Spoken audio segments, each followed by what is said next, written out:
Y uno de los eventos escatológicos más olvidados por algunos sectores del cristianismo es efectivamente la venida de Cristo, la segunda venida de Cristo. Todos sabemos que la segunda venida de Cristo se define o se desarrolla en dos etapas. Número uno es el arrebatamiento de la iglesia y número dos es la segunda venida visible de Jesucristo con la iglesia, donde se cumplirá la profecía que aparece en Zacarías capítulo 14, verso 4. En Zacarías capítulo 14, verso 4, la Biblia dice que el Señor vendrá visiblemente con millares de ángeles, con su iglesia, y Él colocará su pie en el monte de los olivos. Y cuando Cristo coloque su pie en el monte de los olivos, la Biblia enseña que el monte de los olivos se partirá en dos. Cuando la Biblia habla de ese evento escatológico, eso se conoce como la segunda venida de Cristo visible, donde se cumplirá lo que dice el libro de Apocalipsis, en donde todo ojo le verá. La segunda venida visible de Cristo es un evento escatológico exclusivo para el pueblo judío, para el pueblo de Israel, en donde el Señor volverá por segunda vez, repito, visiblemente con la iglesia. Pero hay un evento que ocurrirá 7 años aproximadamente antes de que la segunda venida de Cristo visible suceda. Eso se llama el arrebatamiento de la iglesia. El arrebatamiento de la iglesia es un evento exclusivo para la iglesia. ¿Hay alguien aquí? El arrebatamiento de la iglesia es un evento escatológico que será y es exclusivo para la iglesia, en donde todos aquellos que se arrepintieron de sus pecados, en donde todos aquellos que confesaron a Jesucristo como Señor y Salvador de su vida, Cristo los arrebatará. De hecho, la Biblia habla incluso en el Antiguo Testamento sobre lo que significa ser arrebatado. Hay un personaje bíblico en la Escritura, específicamente aparece en el libro de Génesis. Este personaje se llamó Enoc, y la Biblia dice que Enoc caminó con Dios, y como Enoc caminó con Dios, Dios se lo llevó. Miren qué extraordinario eso. Por eso que hay recompensa para todo aquel que camina con Dios. Ahora hay un profeta también que se llama Amós. En la Escritura aparece eso. Amós capítulo 3, verso 3 dice: andarán dos juntos si no estuvieran de acuerdo. Miren qué interesante eso. Amós capítulo 3, verso 3 dice: andarán dos juntos si no estuviesen de acuerdo. ¿Qué quiere decir eso? Que toda persona en esta tierra solamente camina con aquel que se parece a él. Todos nosotros siempre nos juntamos con gente con la cual estamos en completo acuerdo. Y Amós capítulo 3, verso 3 dice: andarán dos juntos si no estuviesen de acuerdo. ¿Qué es lo que me dice eso? Eso me habla de la experiencia que tuvo Enoc, porque la Biblia dice que Enoc caminaba con Dios. O sea, que si Enoc caminaba con Dios es porque Enoc estaba de acuerdo con las demandas de Dios. Enoc estaba de acuerdo con las demandas de Dios. Enoc estaba de acuerdo con la palabra de Dios. Por eso que en este tiempo que estamos viviendo en medio de una sociedad, en medio de un cristianismo un tanto extraño. ¿Por qué? Porque hay gente que se hace llamar cristiana, pero no viven de manera cristiana. Hay gente que porta una Biblia, pero no obedecen lo que dice la Biblia. Y la Biblia enseña en Amós capítulo 3, verso 3, y dice: andarán dos juntos si no estuviesen de acuerdo. ¿Cómo es posible que alguien diga que es cristiano si no está de acuerdo con Jesucristo? ¿Cómo es posible que haya gente que sea parte de una congregación y asegure que el día de su muerte irá al cielo, siendo que no está de acuerdo con Cristo, siendo que en el libro de Génesis la Biblia habla de un personaje llamado Enoc. Dice, Enoc caminaba con Dios y como consecuencia Dios se lo llevó. En otras palabras, Enoc fue arrebatado. Enoc fue arrebatado. Me parece ver a Dios observar a Enoc todos los días y a Dios decir, Enoc es un hombre que guarda mi palabra. Enoc es un hombre que teme a mi nombre. Enoc es un hombre que me ama. Enoc es un hombre que quiere estar en mi presencia. Por lo tanto, la Biblia dice que Dios se lo llevó. Y todo aquel que camina en santidad, más temprano que tarde, Dios se lo llevará al tercer cielo. De hecho, la Biblia habla de eso respecto a la iglesia cristiana, al cristianismo, a todos los creyentes. Dice que el arrebatamiento de la iglesia es la esperanza bienaventurada. Mire qué curioso, porque muchas veces estas temáticas del arrebatamiento de la iglesia se pueden predicar en alguna congregación y cuando se predica la gente se asusta. Amén. Qué curioso que un cristiano se asuste respecto al evento más extraordinario que un cristiano va a experimentar, que será encontrarse con el Rey de Reyes y Señor de Señores en el cielo. Pero ¿sabe por qué pasa eso? Que hay un gran porcentaje de gente cristiana que se asusta cuando se le habla de lo que es el arrebatamiento de la iglesia. ¿Sabe por qué? Porque muchos saben que no están preparados para aquel día. Pero para eso hemos llegado en esta hora, para que puedas escuchar esta palabra, porque aquí no solamente hay gente inconversa que está escuchando la palabra, hay gente que es cristiana, hay gente que está descarriada, hay gente que está muerta en sus delitos y pecados, pero Dios en esta tarde trae su palabra. ¿Para qué? Para que te reconcilies con Dios. Para que te reconcilies con Dios, porque mañana puede ser fatalmente tarde, pero hoy, de hecho la Biblia dice y habla constantemente del hoy. De hecho la Biblia dice, si hoy oyereis mi voz, no endurezcas por más tiempo tu corazón. El problema no es cuánto sabe de la Biblia, porque constantemente en las calles nos encontramos con gente que sabe demasiado de la Biblia. De hecho nos cuentan sus historias. Dicen, pastor, yo hace 20 años atrás era un fiel creyente.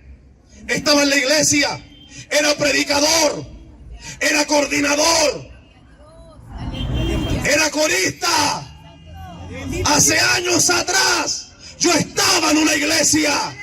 El problema es que me descarrié, el problema es que me aparté, pero para eso la iglesia de Cristo alza su voz en las calles como trompeta, para que en esta hora te apartes del mal camino y vuelvas a Cristo, porque solo Cristo salva. Porque si hay algo que Dios está esperando, es que vuelvas a sus brazos. De hecho, hay gente que tiene por tardanza la venida de Jesucristo. Y el apóstol Pedro habla de eso. Y dice, hay gente que tiene por tardanza la venida del Señor. Y Pedro dice, pero quiero que sepan que Dios no retarda su venida, sino más bien que Dios es paciente para con nosotros, no queriendo que ninguno perezca, sino que todos procedan al arrepentimiento. Amén. ¿Sabe qué? Mira qué impresionante es eso. Porque si hay algo que Dios tiene, es paciencia. Dios tiene paciencia para con el pecador. Dios tiene paciencia para con tu vida. Dios tiene paciencia para con tu familia. Y en esta tarde no puedes perder la posibilidad de volver a Cristo. No puedes perder la oportunidad que Cristo te da, porque de hecho la Biblia enseña que el arrebatamiento de la iglesia será un evento sorpresivo. Aleluya. Será sorpresivo. Pablo habla de eso en 1 de Corintios, capítulo 15, versos 51 y verso 52. Pablo dice: he aquí, os digo un misterio. No todos dormiremos, pero todos seremos transformados. Pablo dice, esto será en un momento. Mire qué interesante. Pablo dice, esto será en un momento, en un abrir y cerrar de ojos, a la final trompeta, porque se tocará la trompeta y los muertos en Cristo resucitarán incorruptibles y nosotros seremos transformados. Amén. Pero me llama la atención lo que Pablo dice. Eso aparece en 1 de Corintios, capítulo 15, verso 51 al verso 52. Pablo dice, he aquí os digo un misterio. No todos dormiremos, pero todos seremos transformados. Esto será en un momento. Y cuando Pablo utiliza la palabra momento proviene de la palabra griega átomos. Y la palabra griega átomos significa una fracción de tiempo indivisible, la fracción de tiempo más pequeña de todas. O sea, Pablo está comparando el arrebatamiento de la iglesia con un evento sorpresivo que será en un lapso de tiempo breve. Por eso que Pablo añade un énfasis y dice, esto será en un momento, en un abrir y cerrar de ojos. O sea que Pablo está comparando el arrebatamiento de la iglesia con el acto de parpadear. ¿Sabes cuánto te demoras en parpadear? El acto de parpadear tarda aproximadamente entre 300 a 400 milisegundos. Ni siquiera alcanza a ser un segundo. O sea que Pablo está diciendo que el arrebatamiento de la iglesia será tan rápido que ni siquiera tendrás tiempo para clamar a Dios, ni siquiera tendrás tiempo para dejar la botella de alcohol, ni siquiera tendrás tiempo para apagar el pito de marihuana, ni siquiera tendrás tiempo para dejar de robar lo que estabas a punto de tomar con tus manos. Por eso que en esta tierra tienes que ponerte a cuentas con Dios antes de que sea demasiado tarde.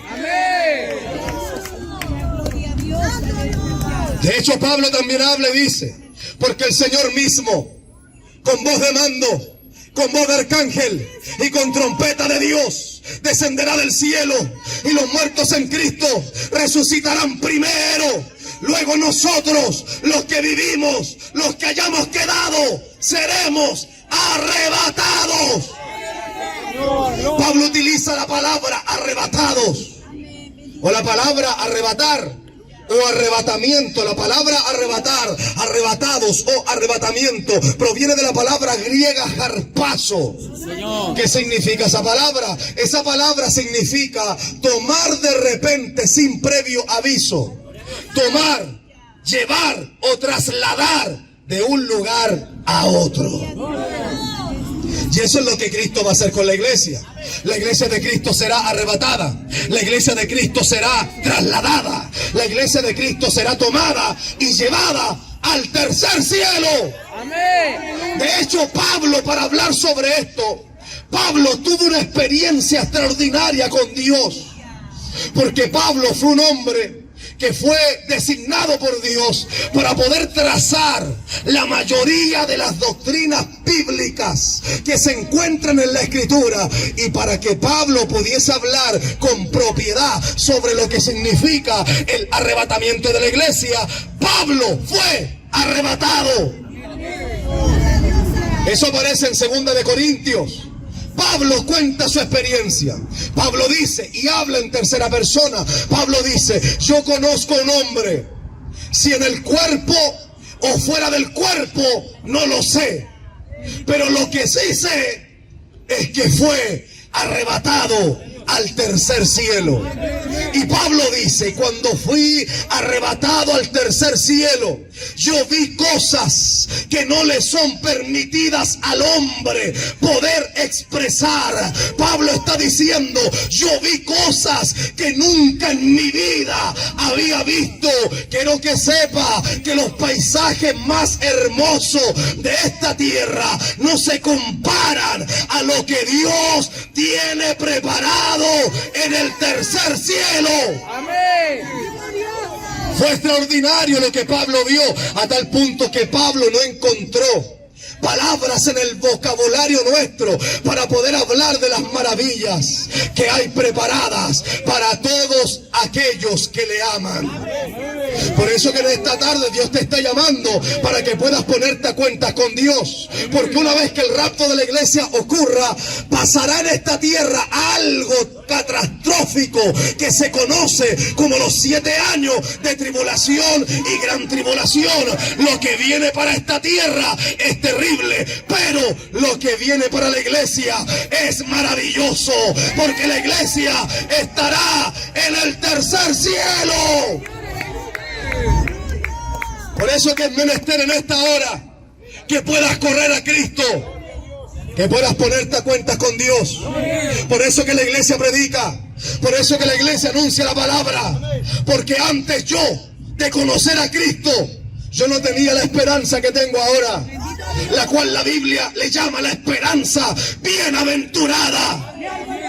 Cuando Cristo rompió mis cadenas, cuando Cristo quitó la venda de mis ojos, pude comprender que perdí largos años de mi vida sin Cristo, pero ahora estando en Cristo predico la palabra, porque si hay algo a lo cual Cristo envió a su iglesia es a predicar la palabra. Amén. Es a predicar la palabra, porque la Biblia dice que a través de la predicación de la palabra los hombres y mujeres se vuelven de su mal camino. A través de la exhortación de la palabra, hombres y mujeres se apartan del mal. A través de la predicación de la palabra, aquel que está ciego, muerto en sus delitos y pecados, puede ser resucitado por el poder de la palabra. Gracias, Señor. ¿Cuántos dicen amén a eso? Por eso que predicamos la palabra. La Biblia dice que hubo un personaje, un predicador llamado Felipe. Mire, Felipe era un predicador. Y la Biblia dice que Felipe estaba orando. Y mientras él oraba, de repente vino la voz del Espíritu de Dios. Y le dice, Felipe, levántate. Necesito usar tu vida. Dios le habla a Felipe, le dice, Felipe, levántate, necesito que vayas a cierto lugar, vas a ver un carruaje, y en ese carruaje encontrarás a un etíope, un africano, una persona que era de Etiopía, un etíope. Y la Biblia dice que el Señor le da las directrices para que pueda ir y cumplir la misión que el Espíritu Santo le había dado. ¿Por qué el Espíritu de Dios le habló a Felipe? Porque el Espíritu de Dios, dice la Biblia, que lo escudriña todo. Amén. Dios lo conoce absolutamente todo. Amén. Dios conoce la inquietud que tienes en tu alma. Dios conoce lo que estás maquinando en tu corazón. Dios conoce lo que estás pensando. Dios conoce lo que necesitas. Dios conoce lo que estás viviendo. Y Dios conoce lo que vas a vivir. Y la Biblia enseña que el etíope estaba en su carruaje e iba leyendo el libro del profeta Isaías. En esa parte que dice lo que nosotros conocemos hoy como Isaías capítulo 53, el etíope iba leyendo esa palabra que dice, herido fue por nuestras rebeliones, molido por nuestros pecados, el castigo de nuestra paz fue sobre él, y con su llaga fuimos nosotros curados. Y cuando el etíope llegó a esta parte y leyó y dijo, mas él enmudeció y no abrió su boca. Como cordero fue llevado al matadero. La Biblia dice que el etíope se confundió y dijo, ¿de quién habrá estado hablando el profeta Isaías? ¿Habrá estado hablando de sí mismo o estará hablando de otro personaje? Cuando este personaje, el etíope, tiene esta inquietud, al instante el Espíritu de Dios le envía un mensaje a un predicador que se llama Felipe. Y le dice: Felipe, necesito que te levantes y prediques mi palabra, porque para eso son los predicadores. Los predicadores son para predicar. Amén. Amén. Nadie dijo amén, pero no importa. Para eso son los predicadores. Los predicadores son para predicar. Y la Biblia dice que el Espíritu de Dios le envió una palabra a Felipe y le dice: Felipe, levántate, necesito que prediques mi palabra. Ve a tal lugar, vas a encontrar un carruaje, súbete a ese carruaje y predícale mi palabra al etíope. La Biblia dice que Felipe comenzó a ser dirigido por el Espíritu de Dios y llegó hacia ese carruaje, se subió al carruaje y le pregunta al etíope, que iba con la palabra de Dios en sus manos, y le dice: ¿entiendes lo que lees? El etíope le dice: no entiendo, porque no hay nadie que me explique. Y Felipe le dice: no te preocupes, para eso estoy yo. El etíope le abre su corazón y le dice: lo que pasa, Felipe, es que yo venía leyendo esta palabra y yo quiero saber si esta palabra habla de Isaías o habla de otro hombre. Entonces Felipe abre su boca y le dice: quiero que sepa que esa palabra no habla de Isaías, sino más bien habla de Jesucristo, el Hijo del Dios viviente, aquel que vino a esta tierra a morir por tu pecado, por mi pecado, para que todo aquel que en él cree no se pierda, mas tenga vida eterna. Amén. Y la Biblia dice que al instante el etíope recibió la palabra.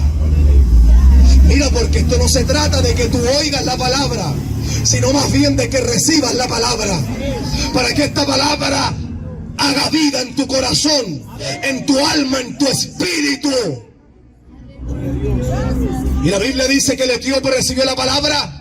No solamente recibió la palabra, sino que como consecuencia de haber recibido la palabra de Dios hizo vida en su alma, en su espíritu, y el etíope en el carruaje se convirtió a Cristo. Amén. Y la Biblia enseña que después de 1 minuto, de 2 minutos de haberse convertido el etíope en el carruaje, le dice a Felipe: Felipe, ¿qué impide que yo sea bautizado?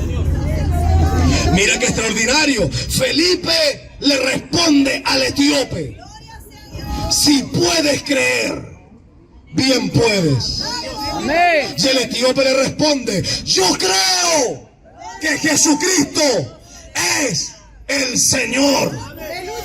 Y la Biblia dice que descendieron a cierto lugar donde probablemente había un río o un lago. Y Felipe descendió a esas aguas con el etíope. Probablemente la primera vez que Felipe bautizaba a un hombre. Probablemente a Felipe le temblaban las rodillas, pero solamente se invocó a Dios y dijo: Señor, yo voy a bautizar a este hombre como tú lo ordenaste en tu palabra.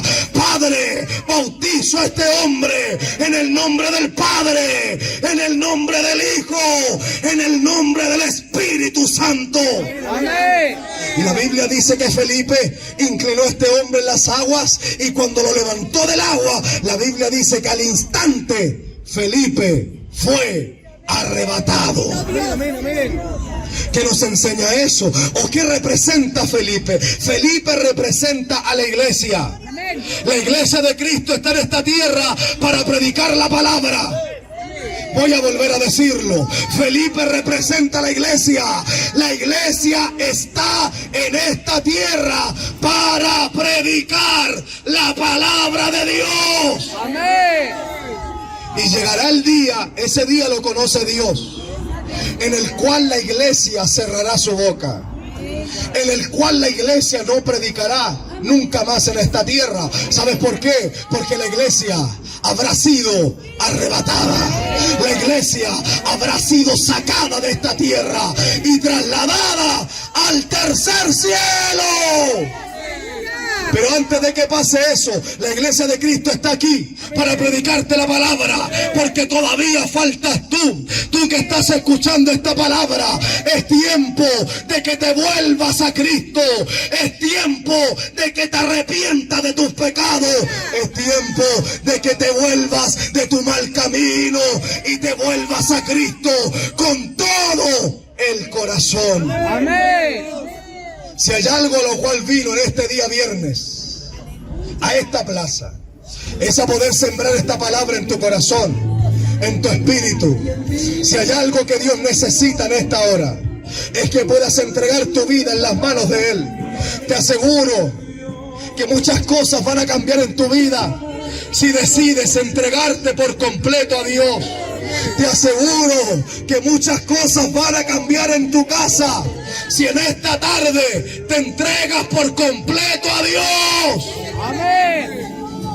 Antes de que sea demasiado tarde, el Señor viene a esta plaza para entregarte una palabra de vida, una palabra de restauración, una palabra de sanidad, una palabra que puede sacarte, libertarte de la condición en la cual estás viviendo.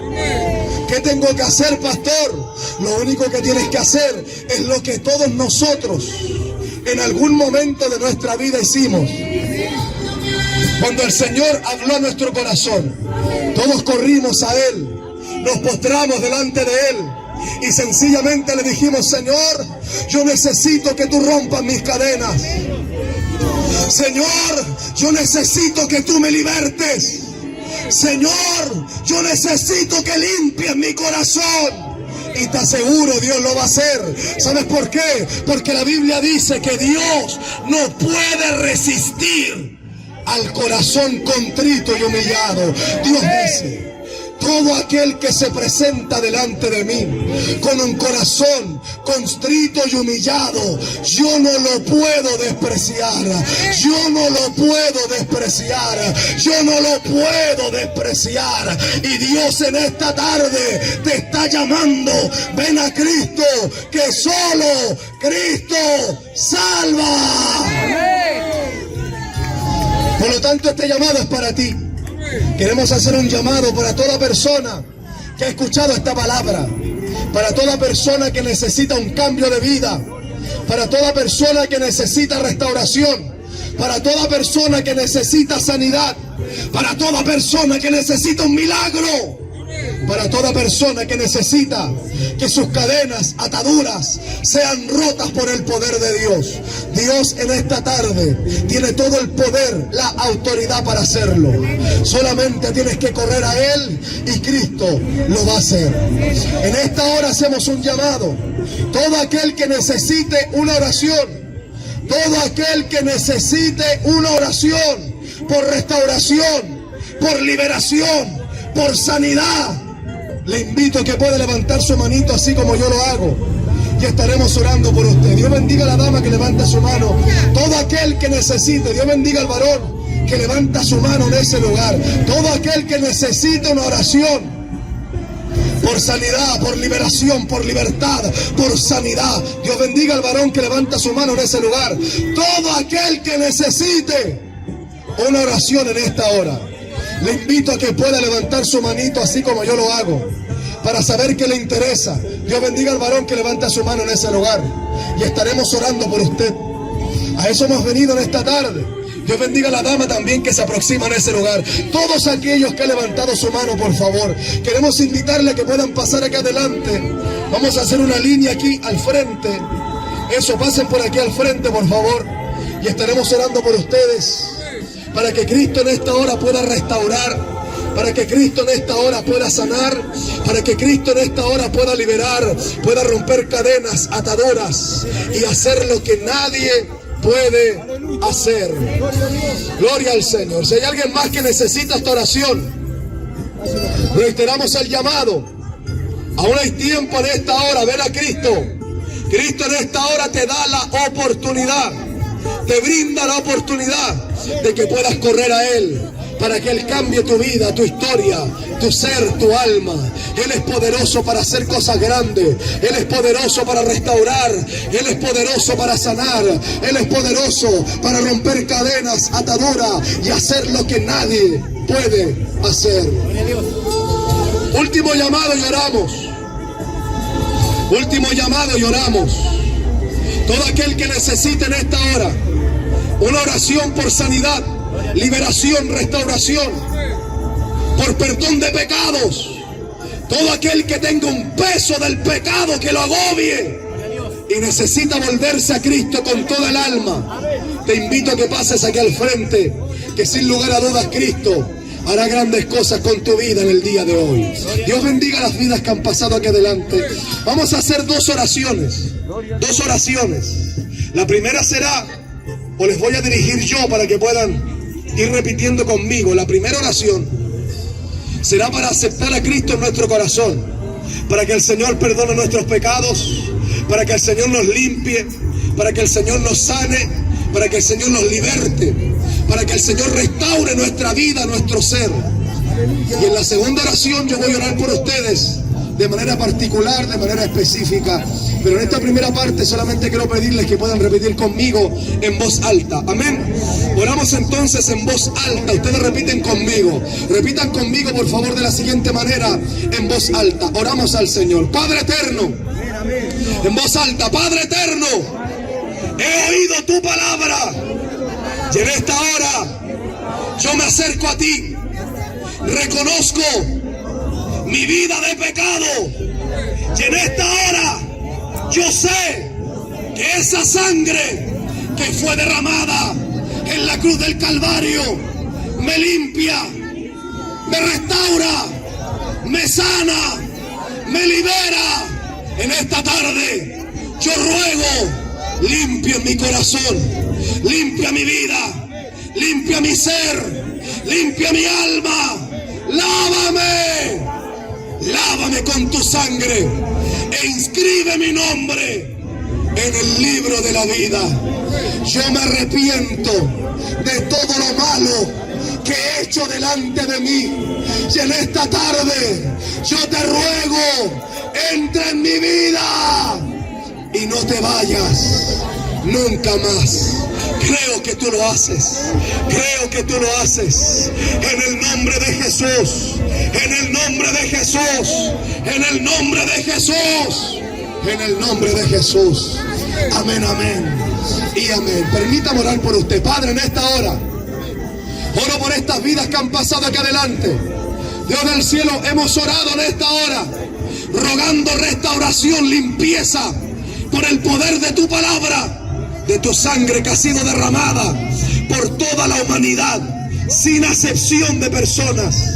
Y creemos, Dios Todopoderoso, que tu sangre restaura, que tu sangre perdona, que tu sangre cubre multitud de pecados. En esta hora, Padre mío, oramos, Señor, por estas vidas, para que tú obres, Señor, conforme a la necesidad de cada uno de ellos. Creemos que en esta hora el poder del Espíritu de Dios está aquí para sanar, para restaurar todo aquel que se acerca a ti, confiando en tu poder.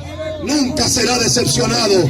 Padre eterno, tú sanas, tú libertas, tú restauras. Padre mío, toca estas vidas, estos corazones. Tú lo puedes hacer, Padre. Creemos, Dios mío, que tú lo haces. Liberta, corta cadena. Solamente di la palabra y estas vidas serán sanadas, libertadas por el poder de tu palabra.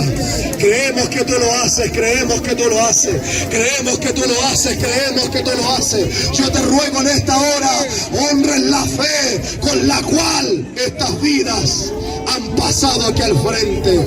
Padre eterno, tú lo haces. Hecho está para tu gloria. En el nombre de Jesús. En el nombre de Jesús. En el nombre de Jesús. Amén, amén. Amén y amén. Levante su manito así conmigo. Levante su manito y todos juntos decimos: ¡Gloria a Dios! ¡Gloria a Dios! ¡Gloria a Dios para siempre! Den un fuerte aplauso de alabanza al Señor.